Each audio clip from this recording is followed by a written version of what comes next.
حضرت غالب بن عبداللہ رضی اللہ تعالیٰ عنہ فتح مکہ سے پہلے مشرف با اسلام ہو چکے تھے اور فتح مبین میں آپ نبی پاک صلی اللہ علیہ وسلم کے ہم رکاب تھے۔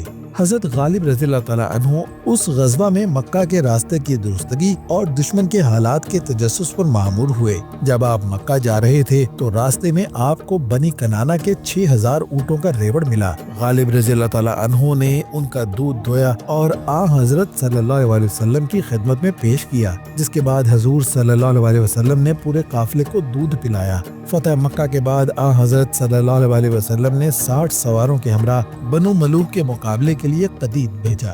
راستے میں مقام قدید میں حارث بن مالک ملا۔ مسلمانوں نے اس کو گرفتار کر لیا۔ اس نے کہا، میں اسلام قبول کرنے کے ارادے سے رسول اللہ صلی اللہ علیہ وسلم کی خدمت میں جا رہا ہوں، لیکن مسلمانوں نے اس بیان پر اعتماد نہیں کیا اور کہا، اگر واقعی تم مسلمان ہونے والے ہو تو تم کو ایک شب کی قید سے کچھ نقصان نہیں پہنچ سکتا، اور اگر اسلام کا ارادہ نہیں ہے تو ہم کو تمہاری جانب سے اطمینان رہے گا۔ چنانچہ اس کو ایک رباط میں باندھ کر ایک آدمی کو اس کی نگرانی پر مقرر کر دیا گیا اور قافلہ منزل مقصود کی جانب آگے بڑھنے لگا۔ غروب آفتاب کے وقت جب آپ قدیر کے قریب پہنچے تو یہاں سے مسلمانوں نے انہیں دشمن کے تجسس کے لیے بھیجا۔ یہ آبادی کے متصل ایک بلند ٹیلے پر چڑھ کر منہ کے بل لیٹ کر جائزہ لینے لگے۔ اتنے میں ایک شخص آبادی سے نکلا۔ اس کو غالب کا سایہ نظر آیا۔ اس نے اپنی بیوی سے کہا، مجھے ٹیلے پر سایہ نظر آ رہا ہے۔ پھر خیال کیا شاید کوئی جانور ہو، لیکن وہاں کی حرکات و سکنات پر اسے شک ہوا تو اس نے بیوی سے تیر و کمان منگوا کر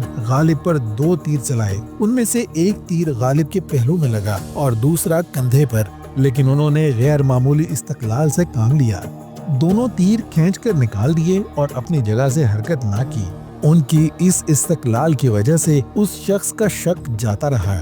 بولا، میں نے 2 تیر مارے، دونوں لگے، اگر کوئی آدمی یا جاسوس وغیرہ ہوتا تو اپنی جگہ سے کچھ حرکت کرتا۔ اس اطمینان کے بعد اس نے بیوی کو ہدایت کی کہ صبح کو دونوں تیر اٹھا لانا، جس کے بعد مسلمانوں نے کفار پر حملہ کر کے اس علاقے کو فتح کر لیا۔ اس کے بعد غالب اسامہ بن زید کے سریہ میں شامل ہو گئے، پھر عراق کی فوج کشی میں شرکت کی اور اس سلسلے کی مشہور جنگ قادسیہ میں داد شجاعت دی۔ ہرمزان انہی کے ہاتھ سے مارا گیا۔ خلافت کے سنہرے دور میں جب حضرت امیر معاویہ خلیفہ بنے تو آپ کے دور میں حضرت غالب بن عبداللہ کو خراسان کا گورنر مقرر کیا گیا، جہاں پر آپ نے اپنی صلاحیتوں کو بروئے کار لاتے ہوئے اسلام کی اشاعت کے لیے بھرپور کام کیا۔